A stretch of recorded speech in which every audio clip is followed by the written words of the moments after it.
रहीम। अस्सलाम वालेकुम। मैं advocate Saif Ali Mughal district bar association Larkana से। आज का हमारा टॉपिक जो है वो ऑर्डिनेंस, ऑर्डर और एक्ट के हवाले से।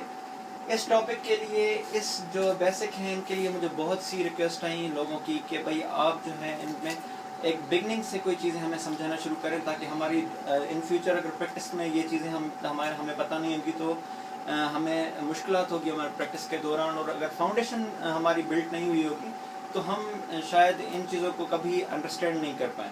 तो विदाउट वेस्टिंग मतलब टॉपिक की तरफ चलते हैं। हमारा फर्स्ट टॉपिक है रिगार्डिंग ऑर्डिनेंस।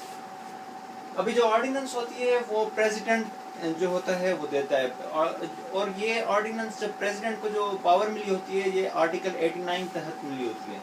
आर्टिकल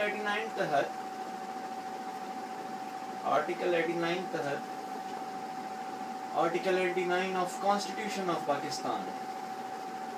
पाकिस्तान के आइन की तरफ से आर्टिकल 89 प्रेसिडेंट को एम्पावर करता है कि वो एक ऑर्डिनेंस दे सकता है 120 डेज के लिए। वो 120 डेज के लिए जो ऑर्डिनेंस देगा वो तब होगी जब ऐसे मुल्क में ऐसी कंडीशन क्रिएट हो जाएगी, ऐसे सर्कमस्टेंसेस क्रिएट हो जाएगी, ऐसे अर्जेंसी आ जाएगी मुल्क के अंदर, जब किसी भी ऐसे कानून की ज़रूरत हो जो यानी फौरी उसको इम्प्लीमेंट करवाया जाए। तो प्रेसिडेंट 89 तहत एक ऑर्डिनेंस देगा जो 120 डेज की होगी। 120 डेज के लिए एक कानून साजी करेगा। उसकी अहमियत ऐसी होगी जैसे कि एक्ट की है। अभी एक्ट क्या है मैं आपको बताऊँ। एक्ट वो होता है कि जब भी कोई पार्लियामेंट, जब भी कोई सेशन आता है, जब स्पीकर 21 डेज का नोटिस दे के जो भी मेंबरान होते हैं असेंबली के उनको मंगवाता है for the purpose of legislation, तो उस सूरत में जब वो सेशन में आके और फिर कानून साजी करते हैं तो उस जो भी कानून बनाते हैं फिर वो फाइनली उसको नाम एक्ट का दिया जाता है। और जब ऑर्डिनेंस ये होता है कि जब प्रेसिडेंट जो होता है, प्रेसिडेंट को आर्टिकल 89 तहत कॉन्स्टिट्यूशन ऑफ पाकिस्तान के तहत 120 डेज के लिए प्रेसिडेंट एम्पावर हुआ होता है कि वो जो है एक कानून बनाए, वो एक लेजिस्लेशन करे जिसकी अहमियत इज इक्वल टू एक्ट है। अगर जैसे यहाँ पे सारे मेंबरान बैठ सकते हैं और कानून साजी करें, और या दूसरी तरफ से आप ऑर्डिनेंस को रखते हैं, तो इसकी और एक्ट की सेम ही जो है अहमियत होगी।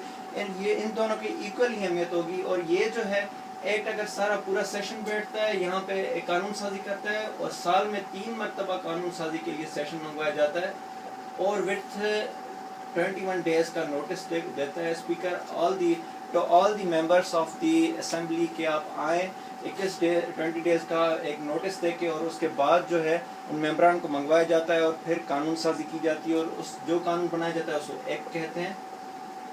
और इसके साथ एक्ट जो होता है उसके साथ वो इक्वल होता है ऑर्डिनेंस के। ऑर्डिनेंस जो 120 डेज की जो ऑर्डिनेंस होती है उसकी अहमियत और एक्ट की अहमियत इक्वल होती है। अच्छा, अभी है ऑर्डर। ऑर्डर ये होता है, अभी मैं आपको एक मिसाल देता हूँ, जैसे कानून शहादत ऑर्डर। अभी कानून शहादत ऑर्डर कैसे आया मैं आपको ये बताता हूँ। जब ज़ियाउल हक की हुकूमत थी, जब ज़ियाउल हक ने जुल्फ़िकार अली भुट्टो की हुकूमत ख़त्म करके और मार्शल लॉ लगा दिया था, तो उस वक्त जो है जब वो चीफ मार्शल लॉ एडमिनिस्ट्रेटर बनने के बाद, और जब फिर वो प्रेसिडेंट बने, प्रेसिडेंट आई थिंक सो 16 सितंबर 1978 में जब ज़ियाउल हक प्रेसिडेंट बने, तो उसके बाद जो है प्रेसिडेंट बनने के बाद उन्होंने एक एग्जीक्यूटिव ऑर्डर निकाला। वो एग्जीक्यूटिव ऑर्डर ये था कि जो उस वक्त इंडियन एविडेंस एक्ट लागू था, जो आज कानून शहादत ऑर्डर है, उसको साइड पे करके और एग्जीक्यूटिव ऑर्डर दिया कि जो है आज के बाद कानून शहादत ऑर्डर जो है उसकी जगह पे है, इंडियन एविडेंस एक्ट की जगह पे है, और इसको आज के बाद एक लॉ ऑफ एविडेंस कॉल किया जाएगा। और उसके बाद जो है उसको कुरान और सुन्ना के तहत उसको कानून शहादत ऑर्डर को यानी चलाया जाएगा। यानी जितनी भी एविडेंसेस में जितनी भी कॉम्पिटेंसी होगी या नंबर ऑफ एविडेंसेस को कॉल किया जाएगा, वो सारी कुरान और सुन्नत को सामने रख के कॉल किया जाएगा। तो ऑर्डर जो है एक्चुअली جب کانسٹیٹیوشن کو کوئی بھی پریزیڈنٹ جو ہے سائڈ پہ کر کے، اور 89 کے تحت نہیں، یہ اپنی ایگزیکیوٹو پاور یوز کر کے جب کانسٹیٹیوشن کو جو ایبروگیٹ کر کے سائڈ پہ کر کے، اور جب اس کو انٹیکٹ نہیں رہنے دیتا اور بعد میں پھر اپنی ایگزیکیوٹو پاور چلا کے اور پھر اس کے بعد جو ایک آرڈر دیتا ہے وہ پھر جو ہے اس کو آرڈر کہتے ہیں. اور یہ جو ہے آرڈر جو ہے، ابھی سوال یہ ہے کہ یہ ابھی تک کیوں انٹیکٹ ہے.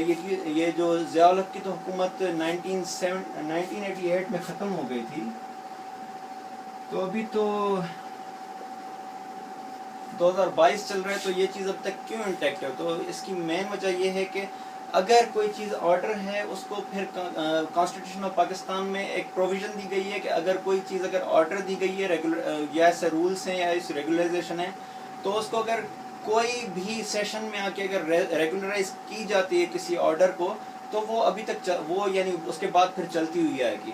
تو قانون شہادت آرڈر کو بھی کسی سیشن میں بیٹھ کے ریگولرائز کیا گیا تھا، اور اس کو ابھی تک یہ چیز ابھی تک چلتی ہوئی آ رہی ہے. اچھا، تو جلدی سے ریوائز کرتے چلتے ہیں کہ آرڈیننس یہ ہے جب آرٹیکل 89 کے تحت پریزیڈنٹ اپنی پاور یوز کرتا ہے اور قانون سازی کرتا ہے، اور وہ جو 120 ڈیز کے لیے ویلڈ ہوتی ہے. اور اس کی ویسی ہے، میں تو اس کے جیسے ایکٹ کی، اور ایکٹ وہ ہوتا ہے کہ جب بھی ان سیشن کوئی بھی ایسی قانون سازی کی جاتی ہے آل ممبران کی طرف سے، جب سارے ممبران بیٹھ کے کسی بھی اسمبلی میں اور ساری قانون سازی کرتے ہیں، تو اس قانون سازی کو ایکٹ کہتے ہیں. اور جو ایکول ہوتی ہے، اور اس کی اہمیت ایسی ہے جیسے کہ آرڈیننس 89 کے تحت پریزیڈنٹ کے پاس ہوتی ہے.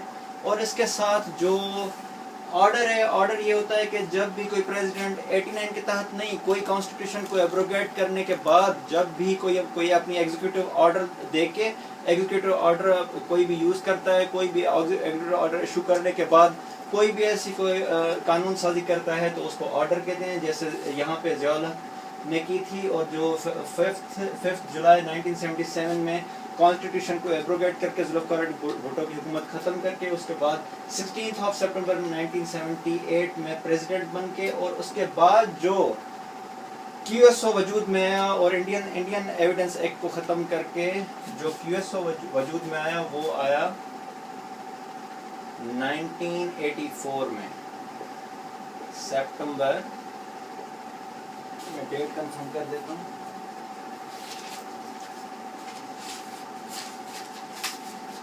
اچھا، ڈیٹ ہے اس کی 26 اکتوبر 1984، ناٹ سپٹمبر، اکتوبر 26 اکتوبر میں انہوں نے ضیاء الحق نے جو ہے آرڈر دیا تھا، اور وہ آرڈر جو ہے آج تک انٹیکٹ ہے. اس کی وجہ یہ ہے کہ ان سیشن اس کو ریگولرائز کیا گیا تھا. کانسٹیٹیوشن میں یہ بھی پروویژن ہے کہ ان سیشن کوئی بھی ایسا آرڈر دیا گیا ہے اگر پاس میں، تو اس کو ریگولرائز کر سکتے ہیں. تو یہ تھا ہمارا لیکچر. ملتے ہیں نیکسٹ لیکچر میں، اور جو بیسکس چیزیں ہیں، بیسک جتنی بھی چیزیں ہیں وہ میں کوشش کر کے کور کروں گا. مجھے زیادہ ریکویسٹ آئی واٹس ایپ گروپ پہ بھی، اور اس کے علاوہ انڈیویجولی لوگوں نے کانٹیکٹ کیا کہ جو ہے سر آپ جو بیسک چیزیں کمپلیٹ ہمیں ڈیفائن کریں تاکہ ہمارے لیے آگے ان پریکٹس بھی چیزیں کام آئیں. تو ملتے ہیں نیکسٹ لیکچر میں. Thank you very much.